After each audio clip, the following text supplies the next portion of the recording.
ദമയന്തി, ദമയന്തി, നിന്റെ മകൻ താളയിടുന്ന് എന്ത് കഥ കാണുന്നെന്ന് അറിയാമോ? കണ്ണ, ഞാൻ എത്ര നേരമായി കാത്തിരിക്കുന്നത്. എന്നിട്ട് വേണം കിടന്നുറങ്ങാൻ.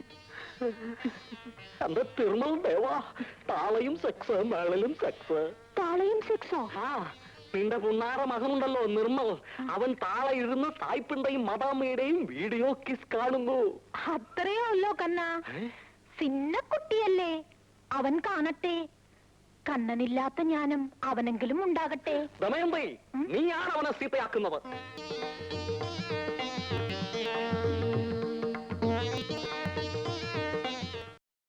വാ കണ്ണ. 10 മണിക്ക് ഉറങ്ങണമെന്നാണ് ഡോക്ടർ പറഞ്ഞിരിക്കുന്നത്. ഞാൻ ഉറങ്ങാൻ പോണു. അത് സാരമില്ല കണ്ണ, ഹാഫ് അവർ കഴിഞ്ഞിട്ട് നമുക്ക് രണ്ടാക്കും ചേർന്നിറങ്ങാം. നീയല്ലേ പറയാറുള്ളത് ലഡ്ഡു കളിക്കരുത്, ജിലേബി കളിക്കരുത്, ശരീരം നന്നായിട്ട് നോക്കണമെന്ന്. ഇത് മാത്രം വിലക്കൊന്നുമില്ലേ? വിലക്കൊന്നുമില്ലേ? ഇതും ഡയബറ്റീസിന് മോശം തന്നെ. ഞാൻ സൂക്ഷിച്ചില്ലെങ്കിൽ എറിയും പോക്കാ. കണ്ണ. ഓ തിരുമൽ ദേവാ, ഫോൺ വന്നതുകൊണ്ട് ഞാൻ രക്ഷപ്പെട്ടു. ഹലോ ശ്രീനിവാസനോ? പോയി തന്നോ 5 പൺ മാല കാണുന്ന തിരുമൽ ദേവാ ഭണ്ഡാർ. ഉണ്ണിയോ? ഉണ്ണി തന്നെയാണ് മാല എടുത്ത് ഉറപ്പാണോ? അന്ന് കറുപ്പനക്ക് അവൻ സംശയം തോന്നി. ശ്രീനിവാസൻ അവനോട് ചോദിച്ചില്ല? ആ, അവൻ എവിടെ ഉണ്ടെങ്കിലും തപ്പിയെടുത്ത് പോലീസിൽ കൊടുക്കൂ. സത്യം വേണം.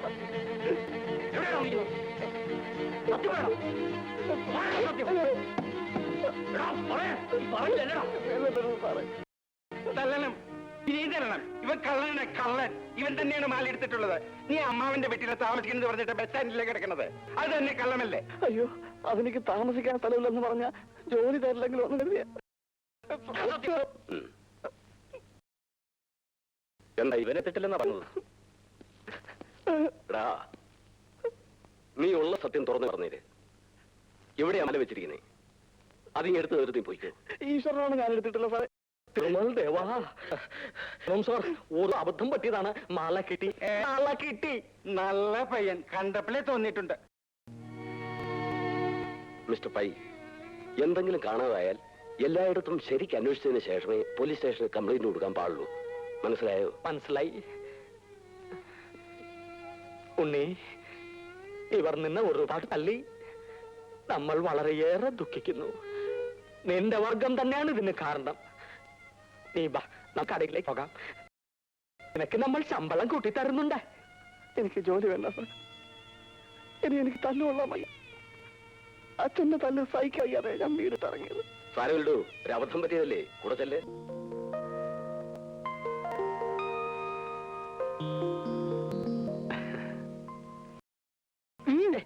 നമ്മൾക്കല്ല. തിന്നു തിന്നു, നല്ലവണ്ണം തിന്നു, നന്നായിട്ട് തിന്നു. നമ്മൾക്കോ ഒന്നും തിന്നാൻ തരുന്നില്ല. നീയെങ്കിലും തിന്നു, നല്ലവണ്ണം തിന്നു, നന്നായിട്ട് തിന്നു. നീ എന്തിനു തിന്നണോ? ഇവൻ തല്ലുകൊണ്ടിട്ട് തിന്നണോ? മോൻ തിന്നോ? ഉണ്ണി, നീ നല്ലവനാണ്. നീ വെങ്കടേശ്വര പയ്യോട് ക്ഷമിക്കൂ. ഒരു ഉറുമ്പിനെ പോലും നമ്മൾ നോവിച്ചിട്ടില്ല. നിനക്കിനി അവിടെ ഒരു കുഴപ്പവും ഉണ്ടായില്ല. ഞാനിനി അവിടെ ജോലിക്കുന്ന ശരിയാവില്ല മുതലാളി. അവരെന്നെ നിന്നെ ഒന്നും ചെയ്യില്ല. ആ പണ്ടാരങ്ങൾ എന്ത് ചെയ്യുമെന്ന് കാണാമല്ലോ. അല്ലെങ്കിൽ വേണ്ട. അറിയ നിർമ്മൽ, ഇവനെ കടയിൽ നിർത്തണ്ട. നമ്മളുടെ ഒളിഞ്ഞു കിടക്കുന്ന വീടില്ലേ, അവിടെ ഇരുന്ന് വിടുന്നോട്ടെ. ഇവൻ അവിടെ കിടക്കുകയും ചെയ്യാമല്ലോ. ശരി പാപ്പ. എന്താ ഉണ്ണി, ശരിയല്ലേ? അത് വേണ്ട മുതലാളി. അറിയ നിർമ്മൽ, തീറ്റി പണ്ടാറം. അവനെ പറഞ്ഞു മനസ്സിലാക്കൂ. ഉണ്ണി, ഇനി അങ്ങനെയൊന്നും ഉണ്ടാവില്ല. ഞങ്ങളുടെ ഒരു വീട് വെറുതെ ഒഴിഞ്ഞു കിടക്ക. ഉണ്ണിക്ക് അവിടെ ഇരുന്ന് സ്വസ്ഥമായിട്ട് പണിയാം.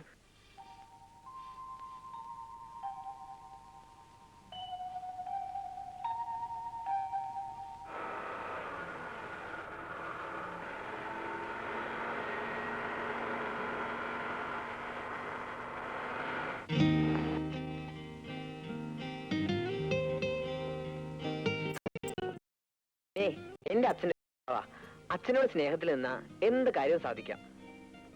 ആ, പണിസാധനമൊക്കെ ആയല്ലോ. ഇനി എന്തെങ്കിലും വേണോ? മതി, ധാരാളം മതി. എന്നാ ഞാൻ വരട്ടെ. ഓ, ആ, ഇരിക്കൂ, ഇരുന്ന് പണിതോളൂ. ഉണ്ണി വരൂ.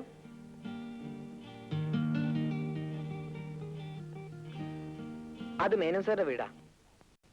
അച്ഛന്റെ സ്നേഹിത മേനോൻ സാറ്. ഉണ്ണിക്ക് എന്ത് ആവശ്യം ഉണ്ടെങ്കിലും അവിടെ ചെന്ന് പറഞ്ഞാൽ മതി.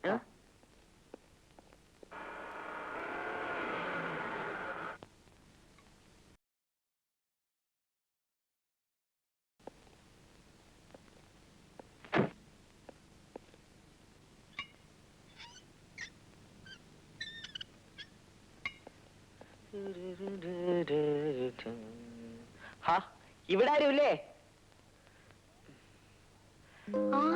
അരേ നിർമ്മൽ, ആ, വാരിക്കോ വാരിക്കോ. ഞങ്ങളുടെ ഭാഷ വേറെ ഒറ്റ കുഞ്ഞിന് പറയാൻ പറ്റുമോ? അതാ ഞങ്ങളുടെ ഭാഷയുടെ ഗുണം. ഓ, ആ, അങ്കിളില്ലേ? അച്ഛന് നേരത്തെ സ്റ്റേഷനിൽ പോയി. ചേച്ചിയോ? ചേച്ചി, ദേ ഹരേ നിർമ്മൽ വന്നിരിക്കുന്നു. മാർച്ചിലല്ലേ സിന്ധുവിന്റെ NCC ക്യാമ്പ്? നിർമ്മൽ ക്യാമ്പിൽ പോകുന്നില്ലേ? പിന്നെ പോകാതെ, ക്യാമ്പിന് പോകാൻ വേണ്ടിയല്ലേ NCC ചേരുന്നത് തന്നെ. പിന്നെന്താ സാറ് പതിവില്ലാതെ രാവിലെ ഇങ്ങോട്ട്? ഞാൻ ഞങ്ങളുടെ വീട്ടിൽ വന്നതാ. അവിടെ പുതിയൊരു പണിക്കാരൻ താമസിക്കുന്നുണ്ട്. ഓ, അതായിരുന്നല്ലേ ഇന്നലെ രാത്രി ഇവിടെ വെളിച്ചം കണ്ടത്. ആ സിന്ധു, നിർമ്മലിന് ചായ കൊടുക്കുന്നില്ലേ? ആ, എന്താ ചായ തരാത്തേന്ന് വിഷമിച്ചിരിക്കായിരുന്നു ഞാൻ. ആ, പിന്നെ 1 മാസം മുമ്പേ ഉണ്ടാക്കി വെച്ചിട്ടുള്ള ഉണ്ണിയപ്പം ഉണ്ടല്ലോ, അതും വേണം. ആ, അതൊക്കെ തീർന്നു. ഇനി ഉണ്ടാക്കിയിട്ട് വേണം. ഷോ, ഓർത്താ ഞാൻ വന്നത് തന്നെ. ഇരിക്കെ, ഉള്ളതൊക്കെ കൊണ്ടുവരാം.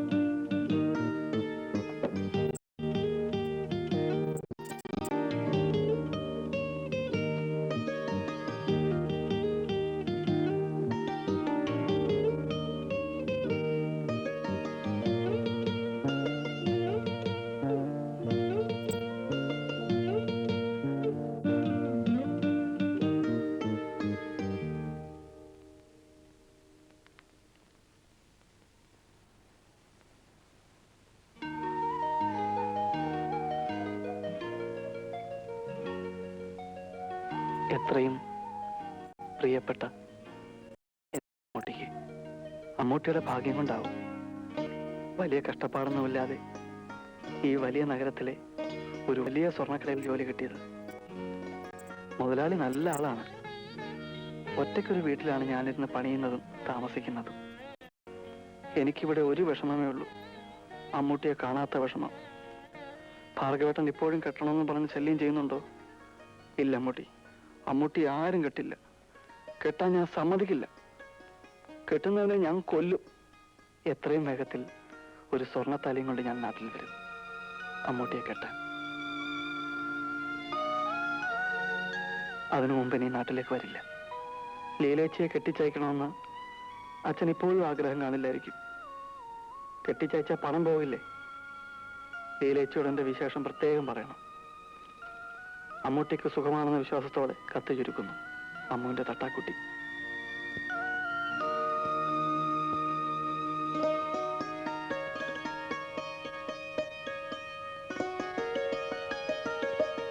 Thank you.